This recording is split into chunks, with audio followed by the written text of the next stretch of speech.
দেখো এখানে বলা হয়েছে ফাইন্ড আউট I7 অর্থাৎ I7 এর মধ্যে মানে 7 রোধের মধ্যে দিয়ে কি পরিমাণ কারেন্ট প্রবাহিত হইতেছে বের করো থেভেনিন থিওরেমের সাহায্যে। দেখো থেভেনিন থিওরেমের সাহায্যে এই ম্যাথটা যদি করতে চাই তাহলে এখানে আমি বলতে পারি তো কি নিয়ম কি যার মান বের করব তাকে তুলে ফেলবো খোলা প্রান্তের VTS আর RTS বের করব। দেখো একদম সহজ। তাহলে এটা প্লাস এটা মাইনাস। এখানে একটু খেয়াল করো তো এদিকে কি কারেন্ট আসবো এদিকে তো কারেন্ট নেই খোলা প্রান্ত যেহেতু তাহলে এই মাথা দুই কথা এই মাথায় কি কথা না বলতে পারি এই মাথায় কি কথা না এই ভোল্টেজটার মধ্যে VTS কর তাহলে আমি এই ভোল্টেজটার মধ্যে VTS দেব এইটা দেখো নোট না জাস্ট নোট দেওয়া তো VTS সমান 1/6 মাইনাস 1/3 এই মাইনাস হবে না প্লাস না নোট আর এটা কাজ করবে না তাহলে এখানে দেখো 18 কারেন্ট পাঠাচ্ছে না তাহলে এখানে বলতে পারি 18 বা রোধ হলো 6 অ্যাম্পিয়ার ব্যাটারি কি করছে উপরের দিকে কারেন্ট পাঠাচ্ছে প্লাস 6/3 এটা না এই যে সলভ করো 10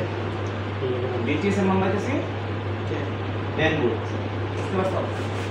যারা বুঝতে পারছো না নোডাল অ্যানালাইসিসের ভিডিও আছে এটা দেখবা তাহলে এটা বুঝতে পারবা ওইখানে আমরা সহজভাবে মানে কিভাবে সহজে একাধিক নোড 1 2 3 কিভাবে করতে হয় সবগুলা একই নিয়মে দেখাইছি যে কোনো বই রেজোনেন্স টেসলা ট্রিপল অ্যানালাইসিস সব নিয়ম যদি কেউ ইংলিশ স্ট্যান্ডার্ড বই দেখতে বিএল থেরাদা দেখতে চাও নিয়ম সব একই ঠিক আছে তাহলে আমি এখানে যদি দেখো এখানে বের করছি তারপর কি করব আরটিএস বের করব তা আরটিএস বের করার ক্ষেত্রে ফর্মুলা কি আরটিএস বের করার ক্ষেত্রে ভোল্টেজগুলো শর্ট করে দেব তো শর্ট করে দাও ভোল্টেজ আমার শর্ট এই ভোল্টেজগুলো শর্ট করে দিলাম এখন দেখো তো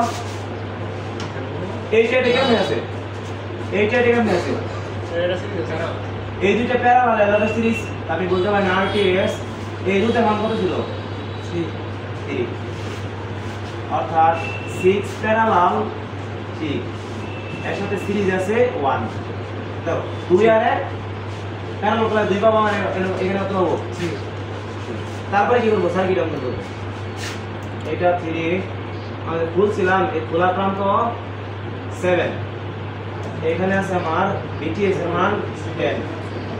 তাহলে এখান থেকে কারেন্ট বের করি কারেন্ট I7 সমান আমি এখানে বলতে পারি 3 প্লাস 7 দেখো 10 মানে 1 না 10 হলো 8 এর आंसर इसका